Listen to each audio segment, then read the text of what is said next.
Doctor Baba Saheb Ambedkar open university.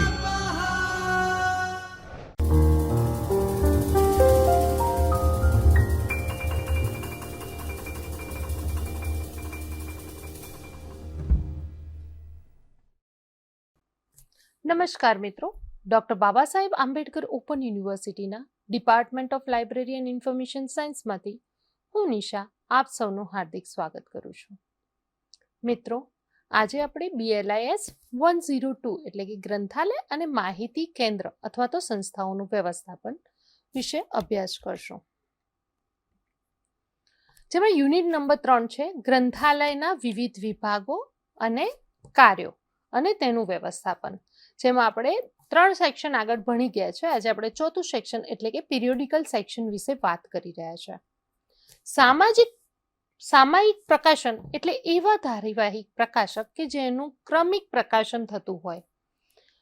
ક્યારેક કેટલાક સામાયિક પ્રકાશન આ અવધિ નિશ્ચિત હોય છે અથવા તો ક્યારેક નિશ્ચિત ન પણ હોય પણ સામાયિક ક્રમિક રીતે પ્રકાશિત થતા હોય.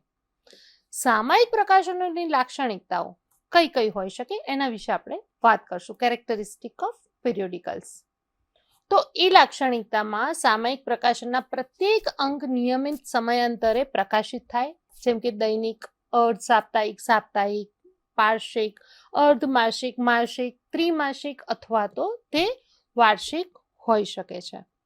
સામાયિક પ્રત્યેક અંક એક અંક સંખ્યા લખેલ હોય છે. પ્રત્યેક અંકના લેખો સામાન્ય રીતે કોઈ એક મુખ્ય વિષયનું અનેક શાખાઓ અથવા તો પ્રશાખાઓ સ્પર્શતા હોય છે. નિશ્ચિત અંકોના પ્રકાશકથી એક નિશ્ચિત અવધિ એક પૂર્ણ ખંડ એટલે કે વોલ્યુમનું નિર્માણ થાય છે અને તેનું બાઇન્ડિંગ કરાવવાથી એક પૂર્ણ ગ્રંથ બને છે. વર્ષ દરમિયાન ઓછામાં ઓછા એક ગ્રંથ તેથી વધુ ગ્રંથોમાંથી પ્રકાશિત થઈ શકે છે. હવે આપણે જોઈશું પ્રોબ્લેમ રિલેટેડ ઓફ પીરિયોડિકલ્સ.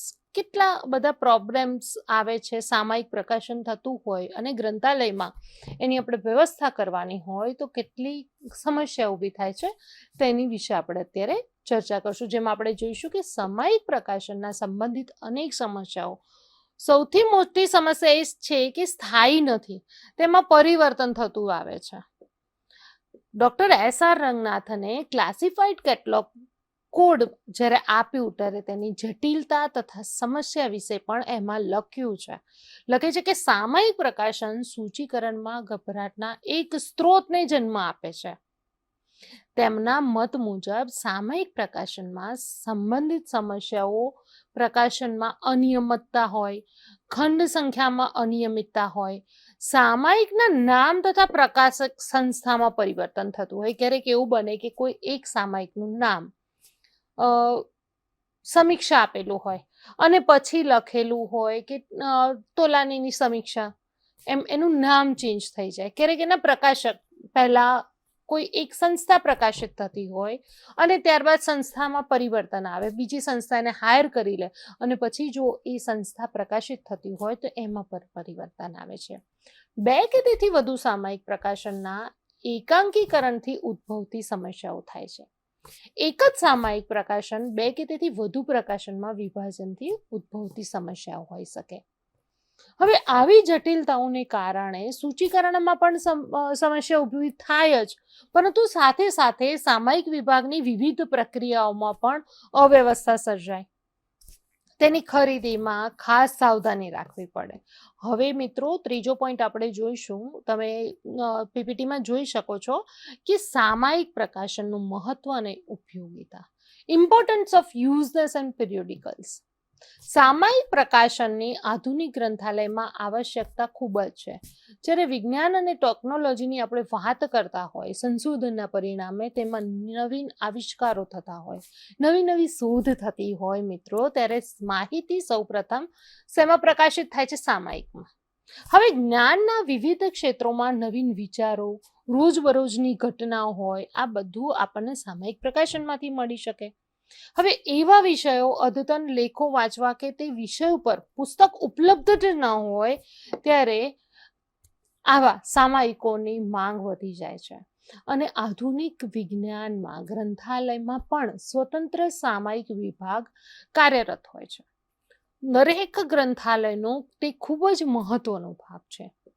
સંશોધકો હોય, કોઈ વિષયના તજજ્ઞો હોય, અધ્યાપકો હોય અથવા તો વૈજ્ઞાનિકો પણ કહી શકાય, જે પોતાના વિષયમાં નવીન જ્ઞાન મેળવવા માંગે છે ત્યારે નિયમિતપણે અધ્યયનની જરૂર હોય છે. આજના ઇલેક્ટ્રિક યુગમાં સામાયિકની સાથે સાથે જ્યારે પ્રિન્ટની સાથે સાથે ઇલેક્ટ્રોનિક વર્ઝન એટલે કે ઈ જર્નલ્સ પણ ઉપલબ્ધ હોય, એ વાચકના ધ્યાનમાં રાખી અને ગ્રંથાલયમાં આવા ઈ જર્નલ્સ પણ મંગાવવામાં આવે છે.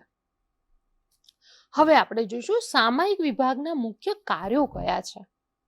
સામાયિક જે વિભાગ કાર્યરત છે ગ્રંથાલયમાં, તેમાં કેવા કેવા કાર્યો કરવાના હોય છે? તો મુખ્યત્વે સામાયિકની પસંદગી, તેની આદેશ, તેની નોંધણી, ગોઠવણી જેવો વિવિધ કાર્યોનો સમાવેશ થાય છે. એ આપણે હવે ડીપમાં ભણીએ છીએ કે સામાયિક પ્રકાશનની માંગ અને ઉપલબ્ધતા નાણાકીય સ્ત્રોતના આધારે ચાલુ તથા નવા વર્ષના ઉમેરાતા પ્રકાશનોની પસંદગી કરવાની છે.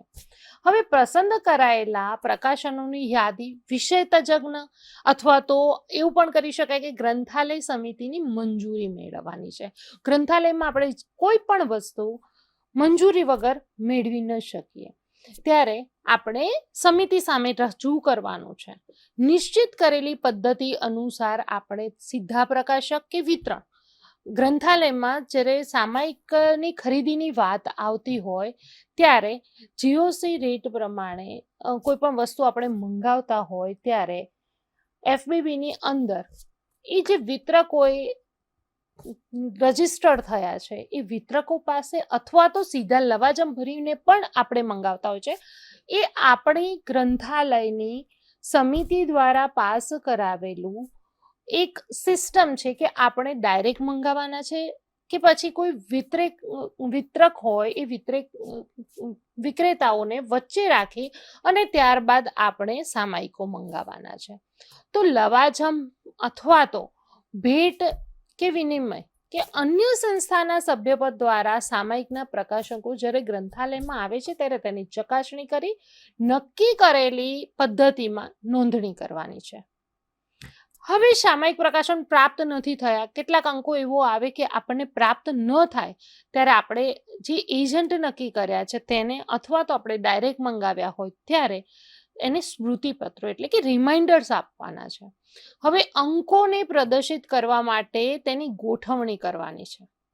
ત્યારબાદ વાચક અને વાંચનની વ્યવસ્થા આપણે ઊભી કરવાની છે.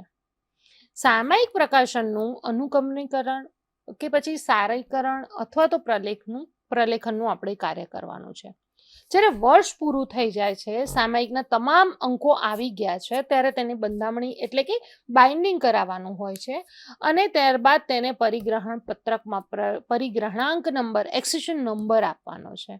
સામાયિક પ્રકાશન સંબંધિત વિવિધ નોંધો પત્રકો તૈયાર કરવા અને તેની ફાઇલ્સ તૈયાર કરી અને તેની જાળવણી કરવામાં આવે છે. સિલેક્શન ઓફ પીરિયોડિકલ્સ, સામાયિકનું સિલેક્શન આપણે કઈ રીતે કરી શકીએ? ગ્રંથાલયમાં કયા સામાયિક મંગાવવા એની પસંદગી આપણે કઈ રીતે કરી શકીએ તેની આપણે હવે ચર્ચા કરશું, કે જેમાં ગ્રંથાલયમાં સામાયિક પ્રકાશનની પસંદગીનું કાર્ય ખૂબ જ મહત્વનું અને જટિલ છે. કેમ કે ઘણા બધા વિષયો ઉપર ખૂબ બધા સામાયિકો પ્રકાશિત થઈ રહ્યા છે, પ્રગટ થઈ રહ્યા છે. ત્યારે આપણા ગ્રંથાલયમાં શું મંગાવવું, કઈ રીતે મંગાવવું, અને બધા મંગાવવા એ તો શક્ય છે જ નહીં, કારણ કે નાણાકીય ભંડોળ આપણી પાસે ઓછું છે. ત્યારે વાંચન સામગ્રી મંગાવવી, તેના માટે માંગ સંતોષવી, ગ્રંથાલયનું જે ધ્યેય છે કે માંગ સંતોષવાની છે, ત્યારે નિષ્ણાંતો અથવા તો સંશોધનકર્તાઓ વગેરેની સલાહ આપણે લઈ અને સામાયિકો મંગાવવા જોઈએ. હવે આપણે ઇન્ડિયાના છીએ તો ઇન્ડિયન અને ફોરેન જર્નલ્સ અથવા તો જે ફોરેનમાં પબ્લિશ થતા જે સામાયિક છે એ પ્રકાશન આપણે આપણા ગ્રંથાલયમાં મંગાવવાના છે. ત્યારે કેટલાક પરિબળો ધ્યાનમાં રાખવામાં આવે છે, જેમ કે વાચકોની આવશ્યકતાને માંગ, ગ્રંથાલયનો પ્રકાર કયો છે, તેનું ક્ષેત્ર કયું છે, ગ્રંથાલયમાં જે પહેલેથી આવે છે એ આવતા સામાયિકો કયા કયા છે, અને આપણું નાણાકીય સ્ત્રોત કેટલું છે. અન્ય ગ્રંથાલયમાં સામાયિક પ્રકાશનની ઉપલબ્ધતા કેવી છે? આપણી સાથે જે સંલગ્ન સંસ્થાઓ છે, જેની સાથે આપણે ઇન્ટરલાઇબ્રેરી લોન કરી રહ્યા છે, તે સંસ્થાઓમાં કયા કયા સામયિકો મંગાવવામાં આવે છે? આ બધી જ બાબતો ધ્યાનમાં રાખ્યા બાદ ગ્રંથાલયમાં સામાયિક પ્રસંગની પસંદગી માટે ઉપભોક્તાની ભલામણ લઈ શકાય.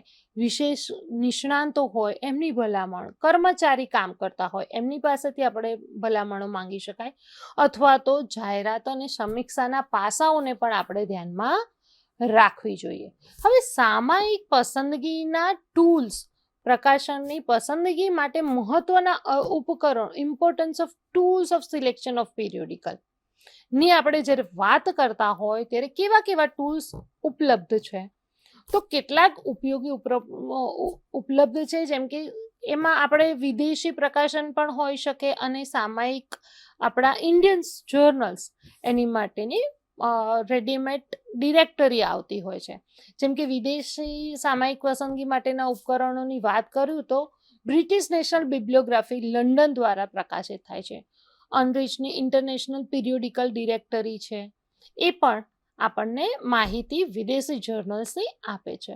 ત્યારબાદ ભારતીય સામાયિક પસંદગીની જ્યારે વાત થતી હોય ત્યારે એની પસંદગી કરવા માટે મુખ્યત્વે આપણે ઇન્ડિયન નેશનલ બિબ્લિયોગ્રાફી જે કલકત્તા દ્વારા પ્રકાશિત કરવામાં આવે છે, the directory of Indian scientific periodicals, પછી guide to selected newspaper and periodical in India, Indian periodicals, આવા અનેક ડિરેક્ટરી પ્રકાશિત થતી હોય છે અને એમાંથી આપણે સિલેક્શન કરી શકીએ, અથવા તો ભલામણ જે નિષ્ણાંતો છે એ નિષ્ણાંતોને આપણે પૂરી પાડીએ અને એમાંથી આપણે એમને સિલેક્શન કરવા માટેની ભલામણ કરી શકીએ.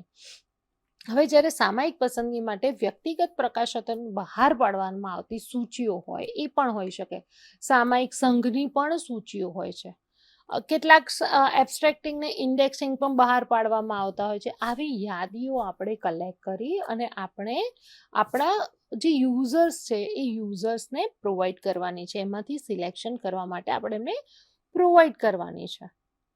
ત્યારબાદ વિક્રેતા એટલે કે એજન્ટ જે છે એની અપોઇન્ટમેન્ટ, નિમણૂક કઈ રીતે કરવી, અપોઇન્ટમેન્ટ ઓફ વેન્ડર્સ. તો સામાયિક પ્રકાશન ગ્રંથાલયમાં જ્યારે મંગાવવા માટે એજન્ટની પસંદગી કરવાની હોય ત્યારે ખૂબ જ સાવધાની રાખવાની હોય છે, કારણ કે એ એવા એજન્ટ છે જે વર્ષ દરમિયાન આપણને પ્રકાશક દ્વારા મેળવી અને સામાયિકો પૂરા પાડવાના છે. આ સ્થાનિક જો એજન્ટ આપણે પસંદ કરીએ તો એક આપણને ફાયદો એ રહે છે કે એમની સાથેનું કમ્યુનિકેશન નિયમિત રીતે આપણે કરી શકીએ છીએ.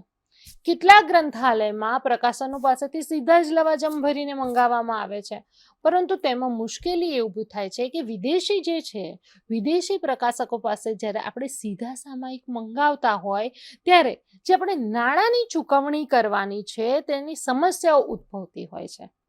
તેના દ્વારા માન્યતા પ્રાપ્ત એજન્ટ દ્વારા જો ખરીદી કરવાની હોય તો તે ખૂબ જ સરળ બની જાય છે. હવે આપણે એજન્ટ નક્કી કરી લીધા છે, ત્યારબાદ આપણે શું કરવાનું છે? સામાયિકની પ્રાપ્તિ, પીરિયોડિકલ્સ ની જે પ્રાપ્તિ કરવાની છે એ પ્રાપ્તિ કઈ રીતે થાય છે? તો સૌથી પહેલા લવાજમ ભરવાનું આવે, દાન અથવા તો ભેટ દ્વારા ક્યારેક આવતા હોય, ક્યારેક આપણે કોઈક સંસ્થાનું સભ્યપદ લીધું હોય તો તેના દ્વારા પણ મળતું હોય છે. તો લવાજમ અથવા તો ખરીદી કરી બાય સબસ્ક્રિપ્શન દ્વારા જે મોટી સંખ્યામાં સામાયિકની ખરીદી આપણે કરી છે તે આપણને પ્રાપ્ત થાય છે, ત્યારે ગ્રંથાલયના સામાન્ય રીતે સ્થાનિક સામાયિક પ્રકાશન માટે અથવા તો સીધા જ લવાજમ ભરીને આપણે મંગાવતા હોય છે નિયમિત રીતે. તે પ્રકાશક પાસેથી આપણે એજન્ટ પાસેથી ડિટેલ ભરી છે અને આપણે એમને એક સર્વિસ પ્રોવાઈડર તરીકે તે આપણને લવાજમ ભરી અને આપણે જે સામાયિક છે પૂરા પાડતા હોય છે. દાન અને ભેટ દ્વારા, ડોનેશન, ગ્રંથાલયમાં દાન કે ભેટ સ્વરૂપે પણ ક્યારેક સંસ્થાઓના વ્યક્તિગત પ્રકાશોના ભેટ રૂપે નિયમિતપણે આપણને મોકલતી હોય છે સંસ્થાઓ.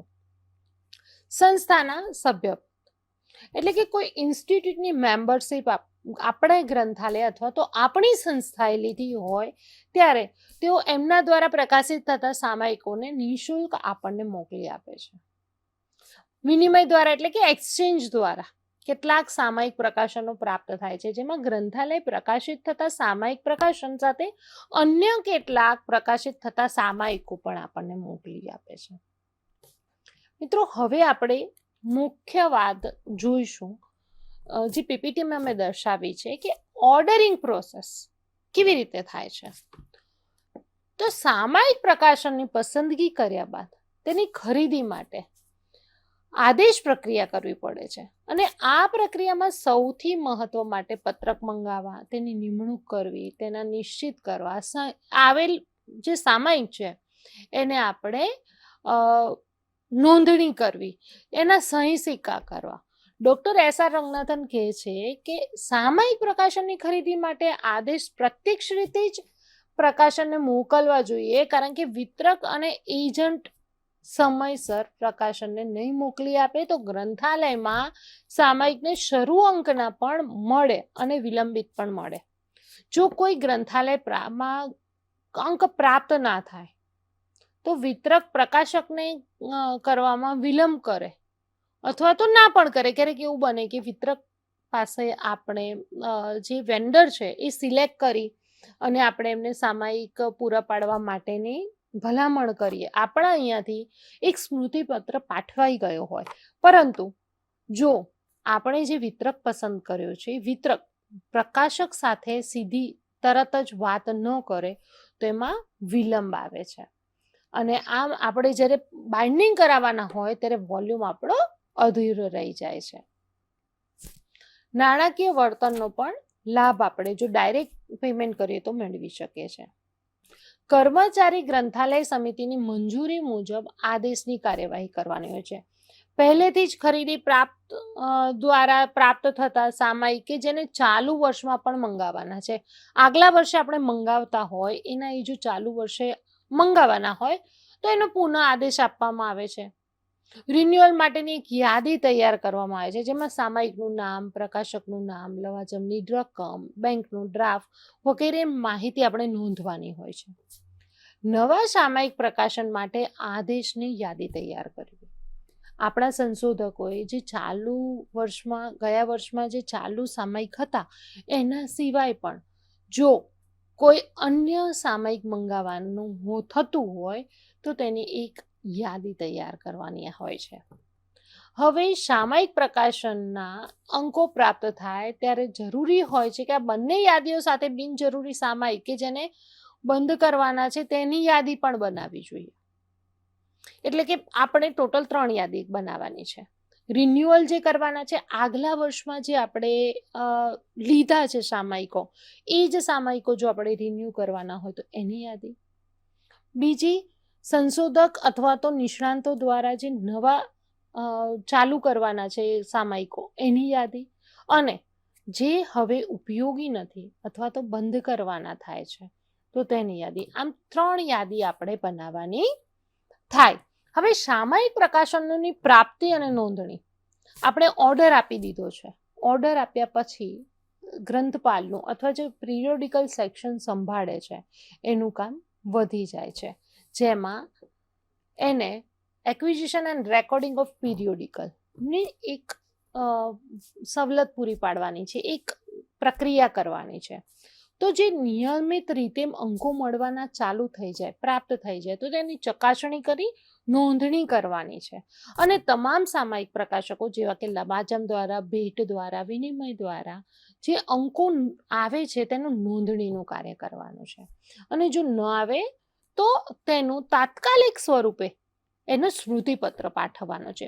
મિત્રો, તાત્કાલિક સ્વરૂપ અહીં આગળ એટલા માટે કહું છું કે તાત્કાલિક રૂપે જો આપણે સ્મૃતિપત્ર ન પાઠવીએ તો સામયિકનું મહત્વ ઘટી જાય છે. સામયિક ક્રમિક પ્રકાશન છે કે જે સતત આપણી આસપાસ થતા જે નવા વિષય છે તે વિષયને લગતું જ્ઞાન આપણને પૂરું પાડે છે. જો તે આપણી પાસે મોડું પહોંચે તો તેની ઉપયોગિતા એટલી રહેતી નથી. માટે તાત્કાલિક સ્વરૂપે આપણે એ લોકોને રિમાઇન્ડર્સ આપવાના છે. હવે નોંધણી પદ્ધતિ. ગ્રંથાલયમાં આવતા સામાયિકો છે તેની નોંધણી અલગ અલગ રીતે થાય છે. આપણે પીપીટીમાં જોઈ શકીએ છીએ કે પંજી પદ્ધતિ છે, ખાતાવહી પદ્ધતિ છે, એકમ પત્રક પદ્ધતિ અથવા તો ત્રિપત્રક પદ્ધતિ અને કાર્ડેક્સ પદ્ધતિ. છેલ્લી છે કમ્પ્યુટર આધારિત પદ્ધતિ, કારણ કે તે અત્યારે ખૂબ જ મહત્વની છે. ઓટોમેશનની જ્યારે વાત કરતા હોય તો ગ્રંથાલય લાઇબ્રેરી ઓટોમેશન, ગ્રંથાલયમાં આધુનિકરણથી કામ કરવામાં આવી રહ્યું છે. તો આપણે કમ્પ્યુટર પદ્ધતિથી પણ હવે સામાયિકની નોંધણી અને રજિસ્ટર પદ્ધતિ થાય છે. પહેલી આપણે જોઈશું પદ્ધતિ જે છે પંજી પદ્ધતિ, રજિસ્ટર સિસ્ટમ. તો ગ્રંથાલયમાં સામાયિક પ્રકાશનની નોંધણી માટેની આ પરંપરાગત પદ્ધતિ છે. આ પદ્ધતિમાં સામાયિક નોંધણી માટે એક રજિસ્ટર રાખવામાં આવે છે, જેમાં દરેક સામાયિકના માટે એક એક પાનું ફાળવવામાં આવે છે. હવે એક એક પાનું જે ફાળવવામાં આવ્યું છે તેમાં સામાયિકનું નામ, પ્રકાશક, આપણે કોઈ એજન્ટ દ્વારા મંગાવતા હોય તો એજન્ટનું નામ, એનો મોબાઈલ નંબર અથવા તો એનો ટેલિફોનિક નંબર, એનું એડ્રેસ, જ્યાંથી આપણે સામાયિક પ્રકાશિત થાય છે એનું એડ્રેસ, આ બધી જ વિગતે પાના ઉપર નોંધવામાં આવે છે.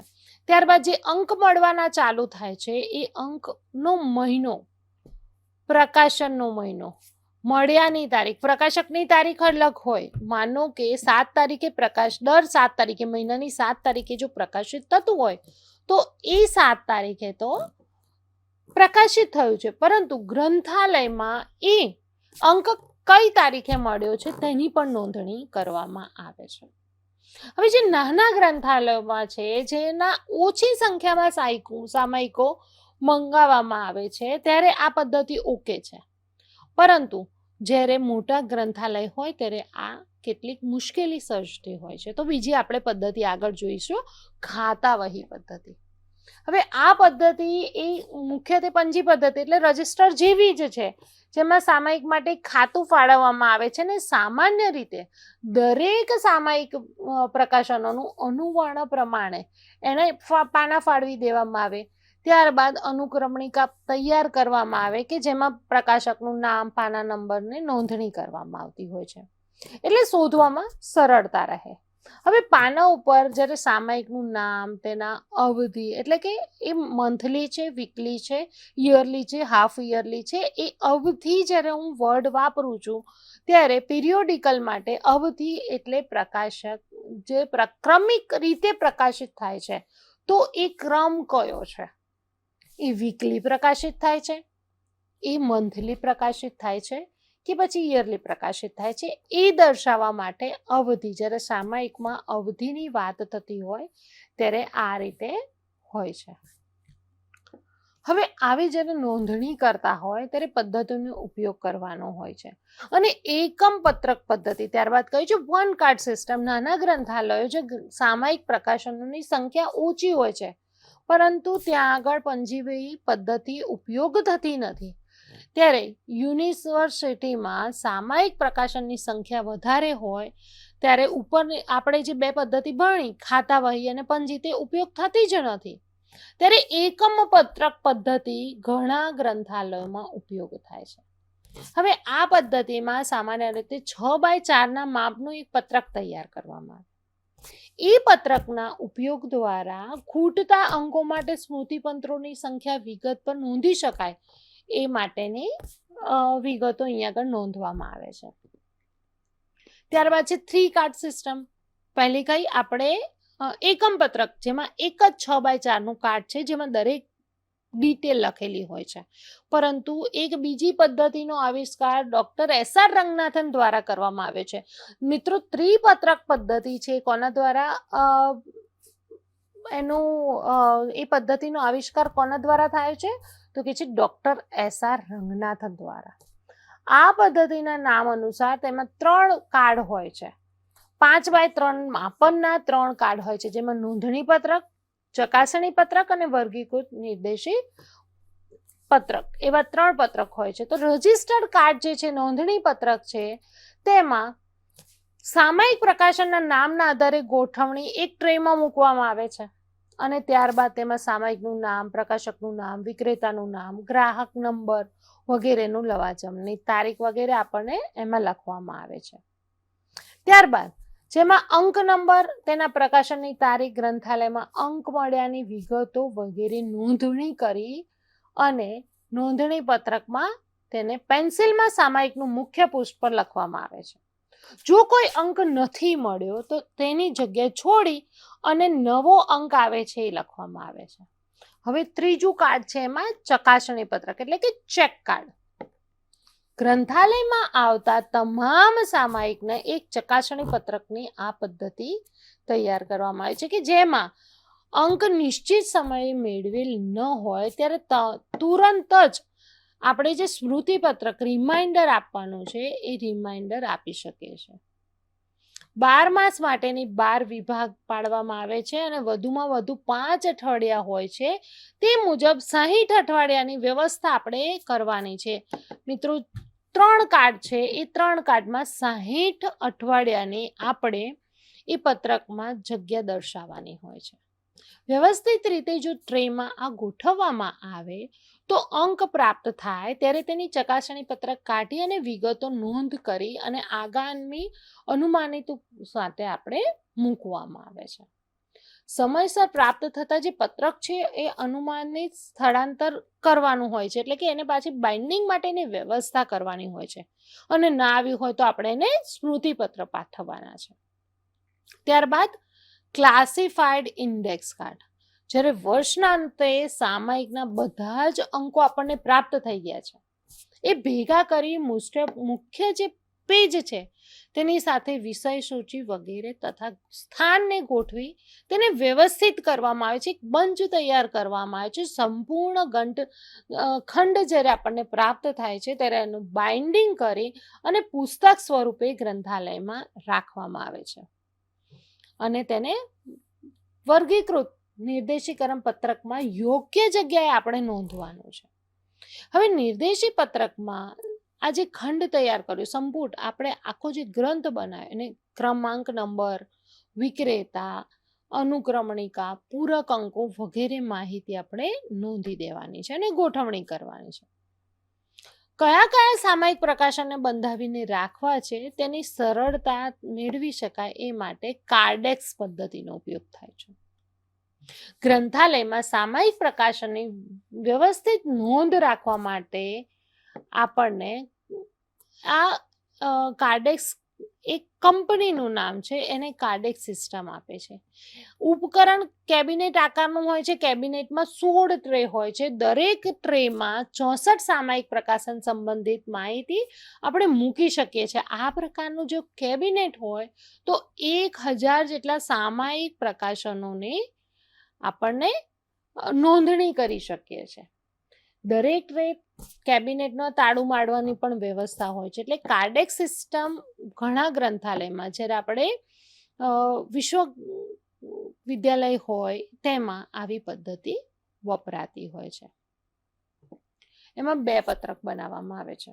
કાર્ડેક્સ સિસ્ટમમાં 2 પત્રક હોય છે. બોટમ કાર્ડ કે જે પ્રત્યેક સામયિકના બંને પત્રકોને ટ્રેમાં જ ગોઠવવામાં આવે છે.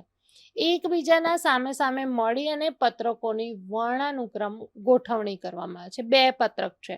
ધારો કે આપણે Indian journal of library science અથવા તો બીજું આપણે ડેઝીડોગનું જર્નલ મંગાવતા હોય તો એક સામયિક માટે 2 કાર્ડ, એવી રીતે એને વર્ણાનુક્રમ ગોઠવી દેવામાં આવે છે.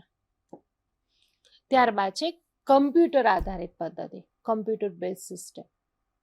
સામયિક પ્રકાશનની વિવિધતા તથા તેના સ્વરૂપને કારણે તેની પ્રાપ્તિ, નોંધણી, નિયંત્રિત પ્રક્રિયા ખૂબ જ જટિલ છે તે તમે હવે સમજી શકો છો.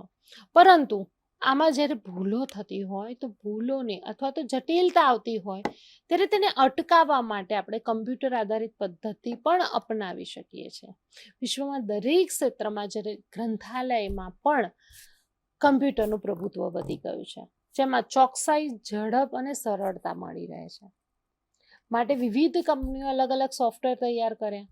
તેમાં પણ ગ્રંથાલયનું પ્રકાશકનું આયોજન, નિયંત્રણ સહિતની તમામ સરળતાઓ રહેલી છે.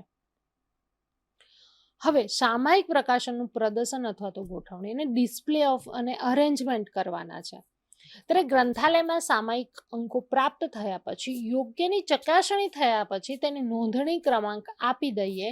ત્યારબાદ વાચક પાસે તે સરળતાથી મળી રહે એને માટે સ્ટેન્ડ ઉપર તેને મૂકવાની વ્યવસ્થા ગ્રંથપાલે કરવાની છે.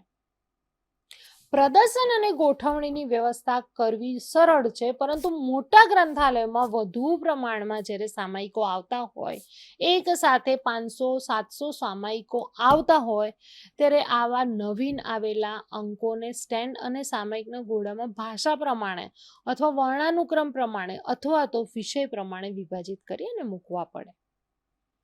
એનું સર્ક્યુલેશન, પ્રકાશનનું પરિક્રમણ, સર્ક્યુલેશન ઓફ પિરિયોડિકલ, સામાયિક જે આવે છે એનું સર્ક્યુલેશન આપણે કઈ રીતે કરી શકીએ? તો પ્રકાશન મહત્વના પુસ્તકો કરતાં પણ વધુ મહત્વનું હોય છે, કારણ કે તેમાં નવીન માહિતી આપેલી હોય છે. એટલા માટે તેને ઇસ્યુ કરવામાં આવતા જ નથી, ઘરે લઈ જવા માટે આપવામાં આવતા નથી. વિભાગમાં સામાયિક વિભાગ અલગ ગ્રંથાલયમાં બનાવવામાં આવે અને ત્યાં આગળ બેસીને કન્ટિન્યુઅસ વાંચવા માટેની એક બેઠક વ્યવસ્થા ઉત્પન્ન કરવામાં આવે છે.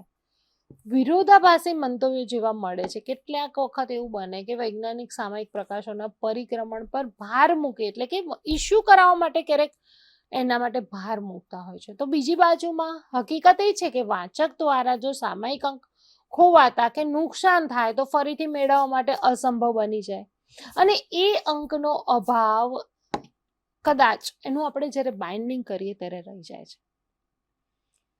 હવે આપણે આગળ વાત કરીએ તો અનુક્રમણિકા એટલે કે ઇન્ડેક્સ, એબ્સ્ટ્રેક્ટિંગ અને ડોક્યુમેન્ટેશન વર્ક ઓફ પિરિયોડિકલ. સામાયિક પ્રકાશનના ઉપયોગ સૌથી વધારે સંશોધન કરતા હોય છે. વિશ્વમાં અનેક વિષયો પર અનેક ભાષામાં જ્યારે આ પ્રકાશન થતું હોય ત્યારે સંજોગોમાં સંશોધન કરતા પોતાના વિષયના તમામ લેખોનું વાંચન શક્ય બને જ નહીં. ત્યારે ગ્રંથાલયમાં તેને સહાયતા બનાવવા માટે અનુક્રમણિકા, એની સારણીકરણ અથવા તો પ્રલેખ સેવાઓનો વિકાસ થાય છે. અનુક્રમણિકાકરણ એ કોઈ ચોક્કસ વિષય પર સામાયિક પ્રકાશનમાં પ્રકાશિત થતા લેખોને વર્ણાનુક્રમ, વર્ગીકૃત ક્રમમાં તૈયાર કરવાની એક સૂચિ છે. સફળતાપૂર્વક આ બનાવી શકાય છે, પરંતુ ખરેખર જ્યારે એબ્સ્ટ્રેક્ટિંગ, ઇન્ડેક્સિંગ અને ડોક્યુમેન્ટેશન જો સામાયિકનું કરવામાં આવે તો અને એને કન્ટિન્યુઅસ તમારા વાંચકો સુધી પહોંચાડવામાં આવે તો તે સંક્ષિપ્ત વિવરણ જોઈ અને પોતાની સરળતાથી પોતાને ઉપયોગી એવા લેખો તારવી અને ગ્રંથાલયમાં આવીને એનો ઉપયોગ કરી શકે છે. મીન્સ રંગનાથનનું જે વાચકનો સમય બચાવો એ શાસ્ત્ર સૂત્રને અહીંયા આગળ આપણે ખરેખર અર્થમાં પ્રૂવ કરીએ છીએ. તો આવી રીતે અલગ અલગ વિશેષજ્ઞોને, આવી રીતે કરતાઓને આપણે, સંશોધન કરતાઓને આપણે જે આપણી સેવા પૂરી પાડવાની છે. ત્યારબાદ બાઇન્ડિંગ કરવાનું છે. સામાયિક પ્રકાશનને મહત્વના ભવિષ્યના ઉપયોગ થાય તે માટે વર્ષનું અંત થાય, ડિસેમ્બર આવે એટલે દરેક અંક પૂરા થઈ જાય અને ત્યારબાદ તેનું એક સંપુટ એટલે કે એની એક વોલ્યુમ બનાવી દેવાનો અને એને બાંધામણી કરવાની છે. ત્યારબાદ તેના પત્રકને નંબર આપવામાં આવે છે અને તેની વ્યવસ્થા કરી અને આપણે તેને ઘોડા સુધી એટલે કે સેલ્ફ અથવા તો રેક સુધી તેને પહોંચાડવાનું છે.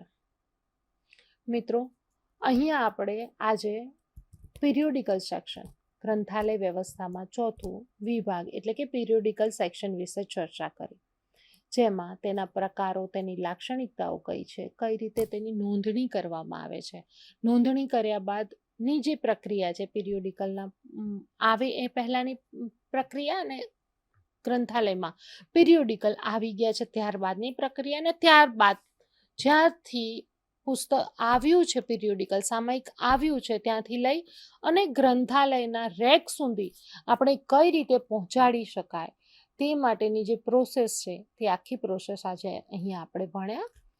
નવા વિષય સાથે આપણે ફરીથી મળશું. ત્યાં સુધી મને રજા આપશો. સ્વાધ્યાયઃ